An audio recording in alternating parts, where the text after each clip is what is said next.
What if the reason you're stuck at work or in your relationship isn't about skills, but about knowing yourself well enough? Our guest today, Eric G., has tapped over 50,000 people and spent 2 decades helping teams, leaders, and individuals unlock their potential. He's the creator of the Youtopia 16, as well as has an amazing book called The Power of Personality. He's worked with everyone from educators to entrepreneurs to help them stop fighting their personality and start using it. So as you listen, ask yourself, what part of you have you been downplaying just to fit in?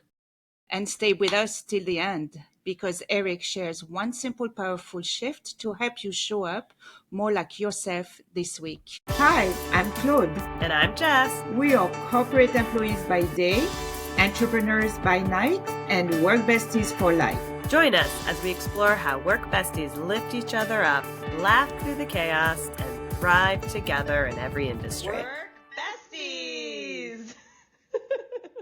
Welcome, Eric. Thank you for having me, even with my very hoarse, low voice. I'm getting over a bit of a cough. So we thought we would kick off and get right into who you are. Can you take us back to a time when you felt like a total misfit? And that moment where you felt like what you're wired clashed with what your expectations were? I always bring it back to school, and I think school is so influential in everyone's life.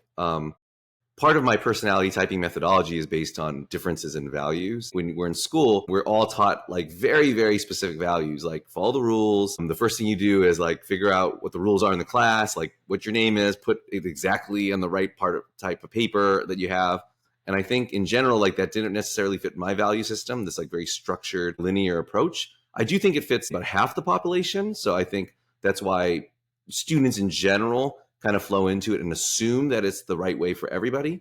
But for me, I kind of felt like, well, I don't maybe want some of the things that everybody else wants. Maybe I felt like I should because I was being told that, but deep down inside, it wasn't particularly feeling right. As you get older, it's like the kind of like you should get married, have kids, a 9-to-5 job, buy a house. I was talking to my niece one time and she said I was really bad at adulting, which kind of hurt my feelings. And I was like, what is adulting to you? And she's like, oh, it's easy. It's owning a house. I'm like, oh, that's a really interesting form or like thought process in terms of adulting. Now but I was like, oh, okay, I didn't really think about it that way. And sometimes we're ingrained with that, and I don't think it's the right approach, especially not for everybody. And that's what got me into personality typing methodology. And eventually I started my own education company, and I did that for about a decade. So that's where the tens of thousands of people came in. We'd have about 1,000 students a year, and I would teach my teachers how to use this methodology to work individually with each student so that they weren't necessarily throwing their own bias onto the students. There are a lot of personality tests out there. Yours, how does it differ? And what really is your personality test? The easiest way to say it is it's animals. People remember that better. Like people will always remember if they're a fox. You know, they're like, oh, I'm a fox. Foxes love to be foxes, right? The biggest like intellectual difference would be that I focus mainly on a difference of values versus a difference of a lot of personality tests. Like go like, oh, are you introverted or extroverted? Or are you like more structured or are you more like spontaneous? Or are you more skilled at this or maybe skilled at this? And I'm more like, well, skill is more a point of practice, and introversion and extroversion doesn't really make sense because oftentimes we can be one at different moments depending on how connected we feel to the situation.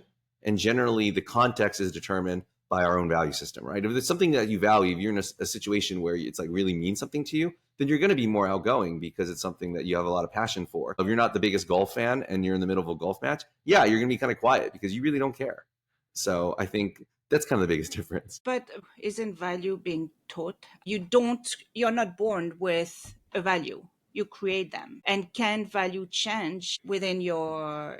I find that most people can't change. I think we grow. I always say we can grow into better versions of ourselves or worse versions of ourselves based on how mature we are. So I waver based on when people say, oh, well, you can develop my values, because I sometimes feel like it's just someone trying to change you into what they are. If someone says, oh, I don't really want to have kids, and someone says, oh, don't worry, when you get older, you'll change your mind.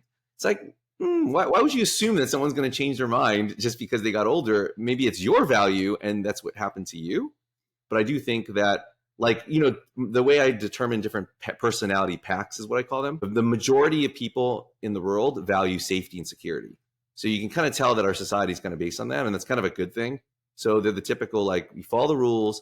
not because we follow the rules because we're boring. We follow the rules because without structure and without a certain sense of certainty, then the world becomes unsafe. So I don't think that's a bad thing. I think a lot of elementary school teachers, high school principals, or principals in general do fit into that personality type, and it leaves kids feeling in a safe and secure world. But that's not everybody. And for every kindergarten teacher who knows they have half the class listening to the rules, there's about a third of the class that are running around grabbing things and throwing things up in the air and trying to figure out what's going on. And I think that's probably a better indicator of us as adults as well. Eric, when you talk about the typology of people, how do people come about this? Like, why would they want to do this? I think it's for everyone who's ever felt like different or felt like, wow, my values are different than the ones that my parents are telling me, I have a student who's told me one time, she's like, I don't want to grow up. And I told her, I was like, I know exactly how you feel. You do have to grow older. You don't have to grow up in the way that you think you have to grow up or the way that your parents have been telling you have to grow up. We all have our own growth arc, and it is often determined by our personalities. And it's just difficult when about half the population kind of fits into one personality sphere because their values tend to get pushed on to everybody else. And I'm not saying they're bad values. It's great that they have them, but it also kind of underappreciates everyone else. So going back to the kindergarten, where everybody doesn't always follow the rules, but shouldn't they? Because at the end of the day, you're in a class, right? Your value is not to listen, so you're going to run around the class nonstop, but it is not always socially acceptable because you still, you're bothering people, you still need to have control. So how do you... I know exactly what you mean. How do you be the warden while also being the therapist one-on-one? And obviously in a kindergarten class or anytime when you have like a teacher with a large set of students, you kind of have to work towards the majority. So I totally get it. Like, I'm not saying that teachers do anything wrong. I taught my teachers and they were dealing with their students in a one-on-one capacity. So when I use that reference point where you have the kids listening and the kids throwing things around, that those are kind of the two most populous personality packs. And what I would always tell my teachers is you have to understand that the one that throws things around, their value system is totally different. And you cannot change that. If you try to change it, it's not healthy for them and it's not going to be particularly effective for you. So like that personality pack, the one that's throwing things around and maybe not necessarily following the rules, they're the type who, if you tell them, hey, if you do not eat the cookies from the cookie jar, because if you do, like let's say a parent tells their kid that, if you take that cookie, I'm going to slap you.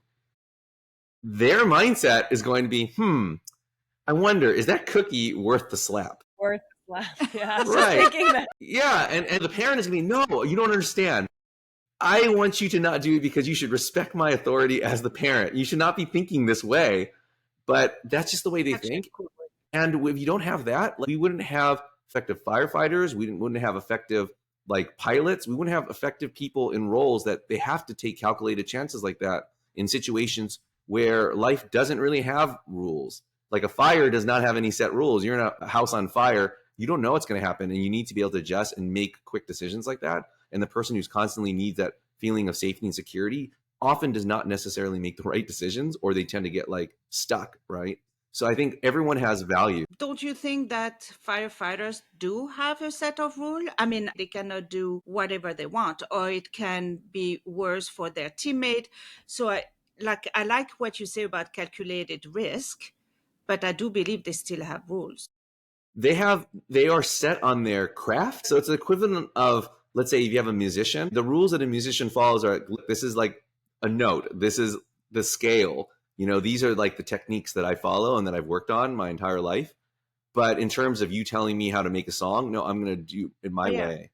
Right. And then when I do this song, I'm not even going to, let's say I had a lot of success in my first album, my second album, I'm totally going to change it up and do things a totally different way because that's who I am. Because that personality pack, they don't value safety and security. They value excitement.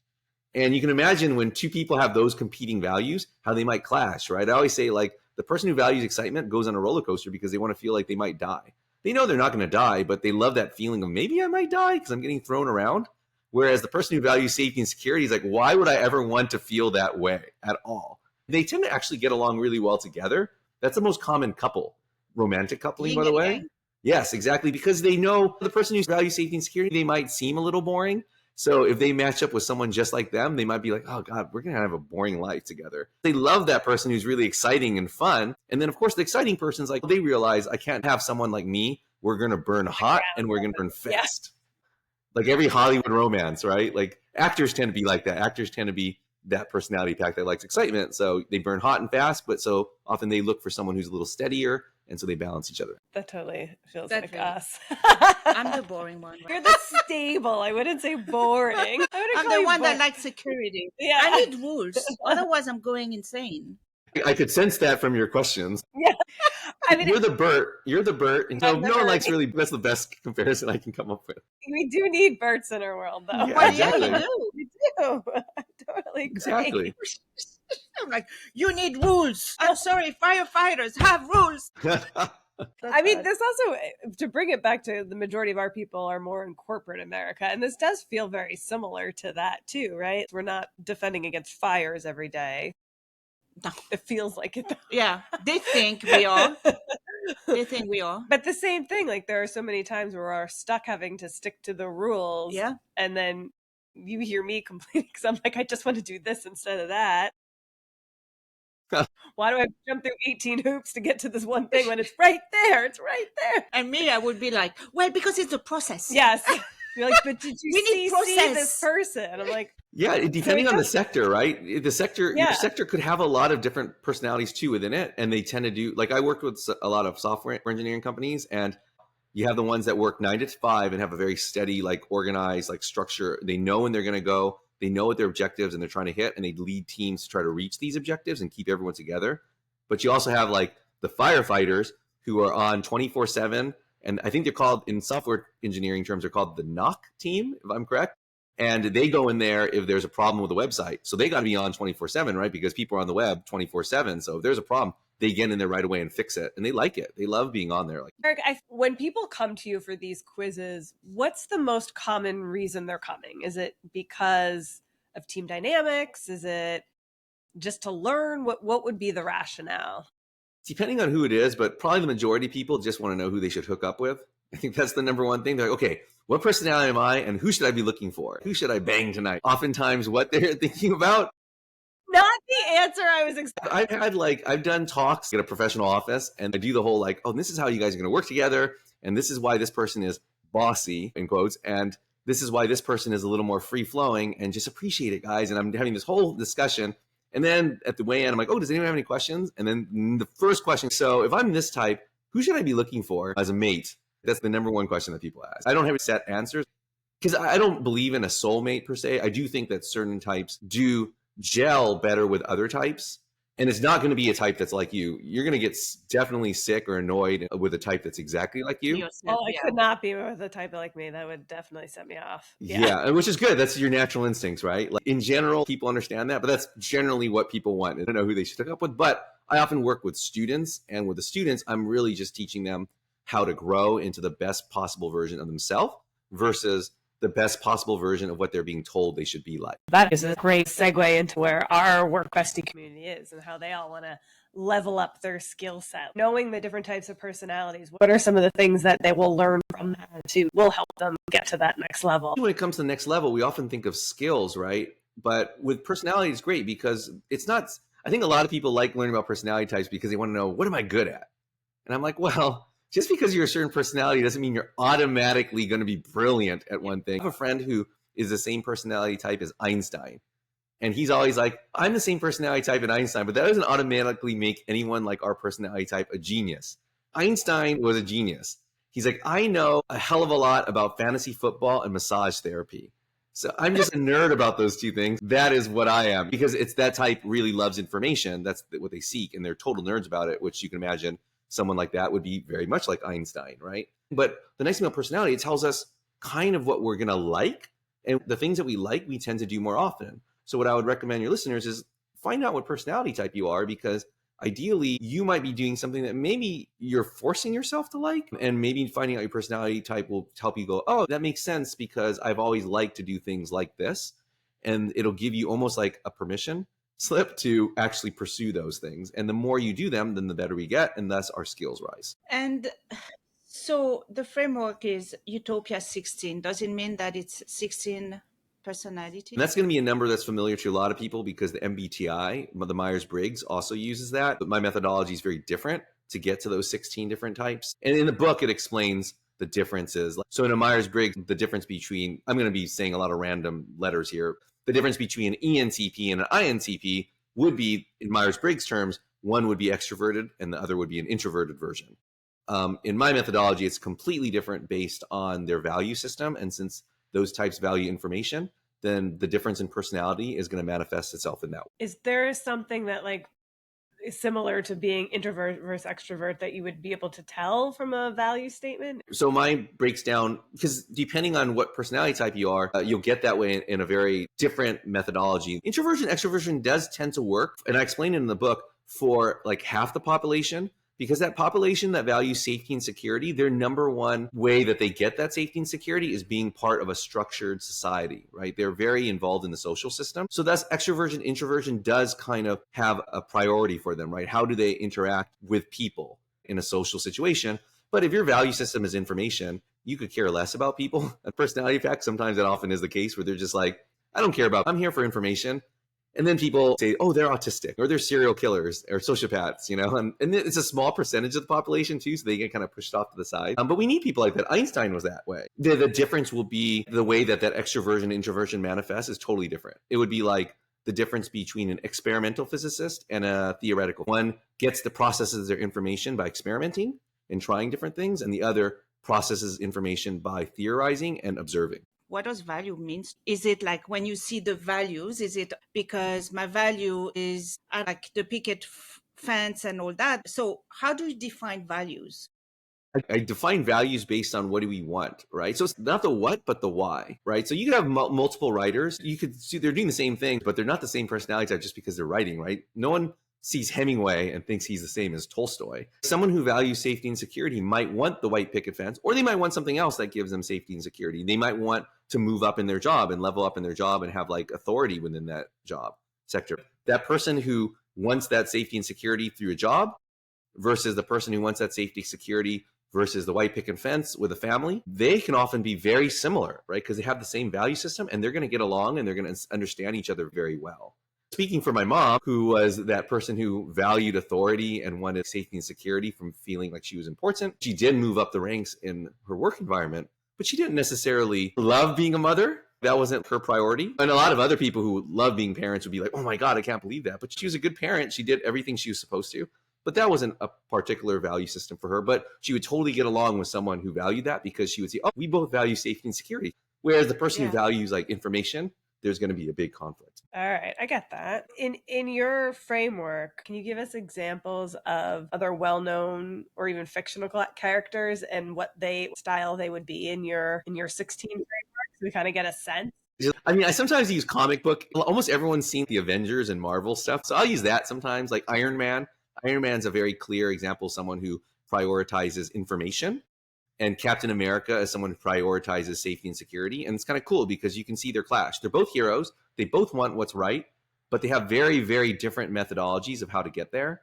Whereas like Captain America is all about sacrifice because that's a very strong value system of his. Iron Man is more about sacrifice is great, but it's also kind of stupid. I'm all about information. So I'm going to troubleshoot this. What's the line where Captain America is like, would you fall on a wire to sacrifice to help the guy behind you? Iron Man's like, I'll just figure out a way to cut it. And we need both those people, right? We need both those. That's very important. And like you said before, you know, those two people can learn from each other.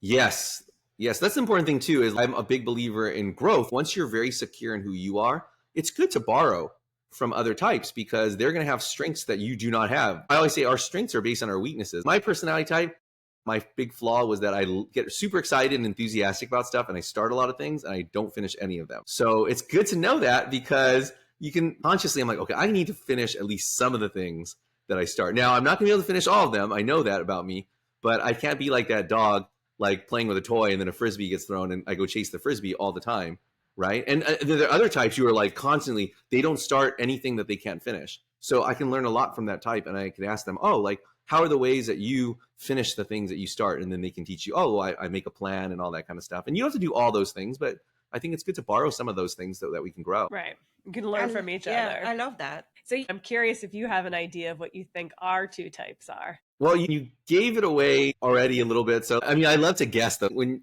you were asking the questions about but we have to follow the rules, right? Because there has to be order, right? You can't have non-order. That definitely shows that your value system is safety and security. I'd imagine like your greatest fear is chaos or just things like with no absolute rules at all. What? Yeah, because I'm a mess in my mind. No, Mm. it's true. I'm a mess in my mind. So Your I head's need, chaos. exactly, I need order and processes all over. I'm going to be all over the place. Like you see my desk, it's like a bomb came up, but I have to like, otherwise I need process or it won't work for me. Here's a question. Do you value like the idea of authority? Like do you believe in like a structure of authority? Like I follow the person above me and then they follow the person above them and so forth. Well, when you say yes, I still have this respect, right? I'm never going to say you're an idiot to my superior because they are my superior, right? At the end of the day. So I am going to say if I don't agree with something, I will say it. I don't agree because 1, 2, and 3. Respectfully is what you're saying. Respectfully. But if at the end they say, no, this is going to be my way, then I'm like, okay, I say my point of view. Peace out. Would you ever quit a job if it got really that bad where they were like, you have to do I it this quit a way, job. and you're like, no, I don't agree? I quit a job because of a boss. Okay. Oh, terrible. Well, not just the boss, but I mean like the value? clashing of values. No, because I tend to see the same value. I think I had the same value as my boss, actually, except the last one. That's why I left. I left. Because I couldn't say my point of view. Got it. Did you when you've watched Game of Thrones? Yes, but all those, I forgot who those people were. You forgot them? Yeah, all of them. We'll go binge watch it. You should. There's a Game of Thrones test on my site so you can figure out what Game of Thrones character you are. Oh my God, I want to take that. Yeah, it's funny because it's based on, you're an Arya Stark. Okay, well, number one, everybody says they are Arya Stark because she's so cool and everyone likes her and she's very likable. She is very cool. No, you know who I loved was the, she's now in The Last of Us. Bella Ramsey? Yes, she was like I forget the name of her character. But yeah, I like her. She's a Mormon. Badass character. Yeah, she's a Mormon. So for you, but you definitely gelled with that hunter. So I call them gatherers and hunters, the two packs that value safety and security, and one values excitement. Because I kind of use it based on our roles in medieval villages, right? We need the most gatherers. So that's why we have more gatherers in the world, right? And then we need a lot of hunters as well, but hunting is dangerous. So some of them die. And kind of like in our society, hunting jobs or jobs that hunters go. Yeah. Not to say that you have a short lifespan or expected lifespan, but sometimes they tend to take. My sister's a hunter. The first job she got out of college was on a deep sea Alaskan fishing boat, and that's actually a dangerous job. Now she was not actually like the fisherman because she was not physically strong enough, but that's like she was on the boat. She was in Alaska and she was like checking out their catch to see if like they were supposed to catch it or they weren't. That's a job that a hunter, like a person who likes excitement, would like. They're just like, no, I don't want a 9 to 5. I want to go on a boat for like 4 months out of the year, So I understand. So you seem a little hunterish, but since you like that character, the Mormon character, but you only because you said she was badass, right? Like she's really tough. You maybe might be like Arya Stark. Arya Stark's a shark personality type, and she's a hunter. Hunters are like the larger pack, and then there's 4 animals within each of the 4 packs. So 4 times 4, of course, makes 16. So the shark is one of the hunters, and they're pretty tough and they're aggressive, even though you don't seem to come off as mean. So I don't know if you're a shark. Sharks sometimes come off as mean. Would you say you're more, how do you come off? I don't know. In the work environment, I can be. Mean? Yeah. I don't think you're mean in the work environment. No. I'm very straightforward. One of the flaws of a shark is that they're stubborn. Because a shark is like, okay, I see what I want, I kill it. Like they're very, yeah, I mean, they are very, so their stubbornness is negative, right? But they're positive. The positive part of that is they're also like really determined, right? So Arya, of course, is like super determined. Is she pretty narrow-minded? Sometimes she can be, right? And it hurts her a bit. And she's a bit reckless sometimes. Other sharks on Game of Thrones are like Tyrion's friend Bronn. He's a shark. Jaime Lannister is not a shark, but he's similar in a lot of ways. Anyway, I'm sorry. I don't want to keep using pop culture references that people will probably not understand, but just... Okay, no, it helps relate a little bit more. Yeah. I kind of get it more. Those value, are you born with it? Or it just happened like with what happened with your life? What do you think? Because I'm going to say that because I was rhythmic gymnast in my youth, doing competition and everything. Dancing. Mm-hmm. You need orders. Like we had our choreographer saying, you jump, we say, how high, right? There was no saying. She was Russian too. So, I mean, I'm sure she's still Russian, but so she was very methodical, and it was like, you do that authoritative, and you had no choice but follow the rules or you were out, which brought us to quite high up. So that shaped my personality as well, because I was like from the age of 11 to 18 to know that I had to follow the rules of someone. And the hierarchy. So that's why, does it mean that you wouldn't have had that before? I would not have had it before, or would have? I don't know. And the question of whether we're born with it or not, I have no answer to that because I don't know. I do think there's a difference between, I say our personality is based on like what we grew up with, like what we're taught, but also our personality type, right? Because I always say, people often say, oh, I'm part of this culture, how this culture is, right? But I know what the stereotype of that culture is, but for every Japanese person who like does not like physical touch and will bow and is not going to hug you, there is a peacock personality type because they make up like 8% of the population, and peacocks always love to hug. Once again, Game of Thrones, they're like Robert Baratheon, the big king, the big fat king who loves to bear hug everybody. And if they grow up in Japan as a kid, they're going to have problems. Like their parents are going to say, no, this is the proper way to do it. And they're going to kind of feel like left out. And on the flip side, I have a friend who's Cuban, and in Latin culture, it's oftentimes a lot about kissing and hugging your family. And he's a shark. So he's like, do not touch me. This is my space. Do not do that. But he's forced to. And so I do think it's a mixture of that, where sometimes how we're brought up is not necessarily what totally matches our personality. And that can be unhealthy for us. And part of our growth process is learning those things are important and they make us who we are. But also, this is actually my personality type. And maybe now that I'm 40 or 50 or 60 or whatever, I want to explore this and be truly happy. Maybe if I wasn't into the safety, I would not have continued the sport because it would not have gone with my values. That's what I was going to say. I think it's a little bit of both. Yeah. Your upbringing helps bring some of this out to light, but I don't think your family values create your own values. It just helps you figure them out. Yeah. Because I think the element is you. That's what makes us also a unique and individual. It's thinking how many families, think of my own, like all my siblings have very distinct personalities. Do we all mesh and get along? Yeah, but politically we're not all the same. Like, we're all very different, and we were all both raised by the same two parents. Oh yeah, my sister and I are totally different. So I think it's both, right? Yeah. I love using like how you use your siblings. That's the whole point of my book too, is like I'm saying things that I want people to identify with, not because they're reading it and they're going, oh, I'm going to listen to these things, but more like reading and going, oh, like they start saying, oh, I know this person. And obviously, who do we know more than our family and our siblings and our parents, right? That's the number one thing. And, I said before, and it's kind of jokingly that people want to know who they want to hook up with. And that actually is truly the first question that people have. But if they're being honest, like the second one is if they're parents, they're always going to go like, oh, no wonder why my kid is like, this is the kid that I hate. And this is the kid I love, like they start going, oh, it's not because this kid's an asshole. Yeah. They do say that way jokingly, right? They're like, no wonder I hate my son. It's more like, oh, okay, because we probably have competing personalities, whereas this other kid, we're more similar. Yeah. Oftentimes the parents, like out of my teachers, the ones who were parents were the ones who got it right away. When I taught them this, they were like, oh, I totally understand this because now I know how to treat my children differently. And sometimes they're already treating their children differently, just instinctively, right? Because they're like, okay, this is not going to work with this kid, so I got to use different things. My father treated us all differently, and he knew nothing about personality types, but I think he instinctively did. And so he gave my sister all the freedom in the world. He called me dumb shit for my entire life because he knew that I worked best with a chip on my shoulder. And then my little brother's nickname was Mr. Wonderful. Those are all different methodologies, and they all worked because he knew that my younger brother, he loved safety and security, so he needed that comfort zone. If you tweaked him a little bit, that would not be very effective, right? But for me, like I work on principle, so thus he wanted to like tweak that because he knew that I would work better and be highly motivated if I felt like I was being wronged in some way.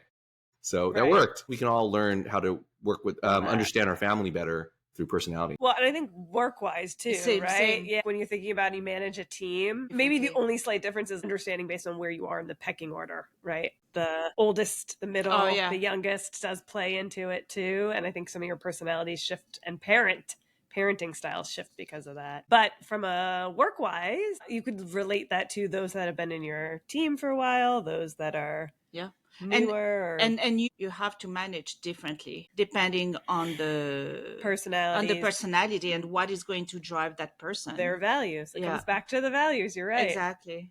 You're right, because you can think about like there's certain individuals that are amazing individuals, but not as motivated as the rest. And it's because of their values. And how do you get them to relate to the work in a different way? Because it's not going to be the same as somebody who's a rule follower. You just tell them the rules and they go with it. I mentioned the 2 packs that make up about half the population and a third, but that leaves about like 15 to 16% of people. And there are 2 packs within those 15 or 16%. So those are, for lack of a better term, minority packs. When you encounter people like that, it's often like people are like, wait, what is this person? Who is this person? Like, why are they so weird?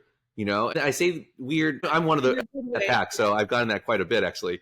It can throw people off, especially in a work environment. You're like, wait, what is wrong with this person? Why are they so different in terms of their motivation structure than everyone else? And so it behooves us to like understand all the types, and especially because those types do tend to get lost because of the economy that everyone knows is that the Bird and Ernie, the odd couple dichotomy. That's a very common one, and people kind of understand that. You know, and once again, that makes about 85% of the population, but there is that other 15% that, you know, where the Einsteins go into, or the, I don't know, like the very spiritual people go into. Eric, what's the most common personality type for leaders? And then like give us examples of like maybe an eccentric leader like Elon Musk versus say a more common leader. That's a great question because, you know, it goes back to that whole like people like, oh, what personality type am I? Because I want to know what I'm good at. Leading is great because just like writing, I think every personality type can be a leader in their own way, but it's best for them to lead in their own way, the style that fits for them, right? So if you're a stag personality type, so that's part of the gatherer pack, the safety and security, you're going to lead, I won't say through fear. At your worst, you're going to lead through fear, but you're going to lead with authority. You're going to be like, hey, I'm in charge, and orders go down. My mom was that type. So she was a school principal. And so I always told her like, yeah, you're big on authority. She's like, no, I don't care. And I'm like, okay, what if someone parked in your parking space? Because she would have a parking space, right? The best parking space at her school, right? And she's like, oh, yeah, but no one would ever do that. I'm like, see, that's exactly that mentality that no one would ever park in your parking space shows exactly how you think. That I'm the authority, right? But there are other types that lead in. Like, so Elon Musk is a great example. He is a Smith. Smiths are part of that personality pack that value information. So they're the ones that often people think are artistic or sociopaths because they often, if you ask a Smith, like I had a parent ask me once because her kid was a Smith, and she's like, is there something wrong with him? I mean, no, he's totally fine. This is his personality. Because what she said was, she's like, oh, I was in this dress and I was getting ready for a party, and I asked him, how do I look? And he said, terrible. And then she was like, what? And he's like, well, you asked. And she's like, yeah, she was telling me, she's like, I expect him to say like, you look great, Mom. And I'm like, well, you know, he took you. Why do you ask? Yeah, exactly. He was like, well, he felt his best version of being a son was giving you an honest answer. So, but punch that up to 1,000 in terms of like things that offend people. And that's when you get like people in the public sphere who are like Smiths, and people are like, oh my God, are they autistic? So he leads through his priorities information. So he's kind of leading through that. He's a chimpanzee personality type. Are they the best leaders? They're great at like leading through innovation and kind of going, look, this is how I lead. I'm going to give you guys ideas, and this is what we're going to follow. Am I going to care about your social life? Am I going to care about your family? Sorry, no, I don't care. Like, I just want us to create the best invention possible. So Steve Jobs, same personality as Elon Musk, known for not being the most sensitive of individuals. But as long as you understand that and understand what they bring to the table and appreciate that, then I think that's like a start, right? They're not going to be the people who ask you about your wife and kids, or your, you know, husband and kids. So the goal to know those personalities, ultimately to know how to communicate with them, correct? Yes, that's like a really great like skill set to have through personality, is like, because you're going to know, like, everyone communicates at a different level too, based on our values. And some people are abstract communicators, some people are concrete. That's probably the biggest divide. And about 85% of the population are concrete. And for an abstract person, they're used to assimilating, right? They're used to being around people who say, oh, what did you eat today? Oh, I ate a bagel and cream cheese, and I got it at this place, and it's one of my favorite places, and I go there every morning, and I drive there in this car that I bought at this dealership or online. Like, they're used to those very concrete conversations. But an abstract conversation is very different and sometimes difficult for concrete people. I was once with like 4 of my teachers, with one concrete person and 3 abstract people, which is a very uncommon situation, like in general population. And one person started talking about John Carpenter, and then another person started jumping on top of that about, oh, this is my favorite movie because I love the theme of this, and when they did this, and the concrete person was just like, she's like, oh my God, like, are these people aliens? Like, what am I listening to right now? Where are they going? Yeah, what is going on with this conversation? So like communication, sorry, that was a long-winded answer, but I think knowing whether you're a concrete personality type or an abstract personality type also helps, because I think it's good to be able to do both if possible, but still stay true to yourself as well at the same time. What is the communication for abstract? So abstracts, they tend to like to talk about their feelings and ideas. And that's often how concrete people treat abstract people, is like, no, I don't care about all that abstract stuff. Let's go to the nuts and bolts. Like, how is that affecting like real people in their real lives in the physical world? And that's the difference. That's helpful for sure. Eric, how would people find out about these different 16 personalities? What would you recommend for people to do if they're interested in more? Buy this wonderful book called The Power of Personality. You can find it on Amazon or anywhere you buy books. Go to Barnes & Noble. You can order it from there, or your local bookstore. If you're really interested in this and you want to know more, I would go on my website. You can take the test at I have 2 sites, business site. One is projectutopia.com, and that's Utopia with like YOU, like YouTube. And the other is utopiaproject.com. So just flip them around. And you can actually take the test on either of those sites. And once you take the test, and you'll get a description, and if you like what you're reading and if it like gels with you and you think you want to learn more, then I definitely recommend buying the book, because the book is basically me teaching you how to become the test and read and understand the people around you. So we did have one last question. What's that one simple, powerful shift that you think can help people show up better to make them more about themselves this week? This I would definitely recommend taking the test online, finding what personality type you are, reading the portrait though, and seeing if it matches, because I always recommend finding the one that speaks to you, because once you find what speaks to you, then for this week, at least do one thing that you really enjoy. Like, not something that you feel like you have to do, because I think so much of our lives we're told what we have to do. But think of something that you truly want to do. Oh, today is the first day that I'm going to meditate. Find that one thing you want to do today based on your personality type. Huge thank you to Eric G for helping us rethink how we show up at work and in life. Because personality isn't something to fix. It's the foundation for connection, clarity, and growth. Whether you're navigating team tensions or just trying to feel more yourself at work. And remember, self-knowledge isn't a luxury. It's a real leadership tool. So tag your work bestie and take that Youtopia 16 assessment together. You might be total opposites or a perfect puzzle piece. And if you've ever been told to tone it down to fit in, this is your reminder. Your difference is your edge. Follow us at Work Besties Who Podcast for more conversations that help you show up at work and in life with confidence and clarity. And a whole lot more. Thank you. Remember, whether you're swapping snacks in the break room, rescuing each other from endless meetings, or just sending that perfectly timed meme, having a work bestie is like having your own personal hype squad. So keep lifting each other up, laughing through the chaos, and of course, thriving. Until next time, stay positive, stay productive, and don't forget to keep supporting each other.